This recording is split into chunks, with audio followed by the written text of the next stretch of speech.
গতকাল কি মনে দেখলাম 85টার উপরে নাকি বোম উদ্ধার হয়েছে। কার বললাম হচ্ছে? ভাঙড়বাসীর বললাম হচ্ছে। তো প্রশ্ন আমার এখানে একটাই, চালতাবেড়িয়ার তাজা নেতা তৃণমূলের, ভাঙড়ে যিনি প্রার্থী হচ্ছে তৃণমূলের, তার স্নেহধন্য ছত্রছায়ায় থাকা ওহিদুল ইসলাম সাহেব কোথায়? এই ওহিদুল ইসলাম না, তৃণমূলের ওহিদুল ইসলাম সাহেব কোন হসপিটালে আছে দেখুন, চোট খেয়ে। বোম ওই দিনকে যে বোম মানছিল আইএসএফ কে মারার জন্য সাধারণ মানুষকে, সৃষ্টিকর্তা ঠিক জায়গায় মেরে দিয়েছে। তিনি কোথায় এখন? প্রকাশ আসছে না কেন? কোথায় তিনি?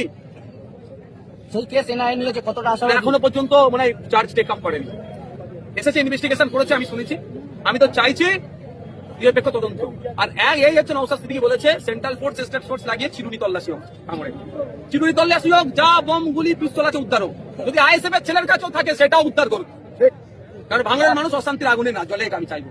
আমি ছুটে গিয়েছিলাম মমতা ব্যানার্জির কাছে, তার মূল্যবান সময় হয়নি, যে প্রয়োজনে আমি ভাঙড় থেকে প্রার্থী তুলে নেবো, ভাঙড়ে হিংসা থামান। আমি সেই ছেলে, একটু মাথায় রাখবো।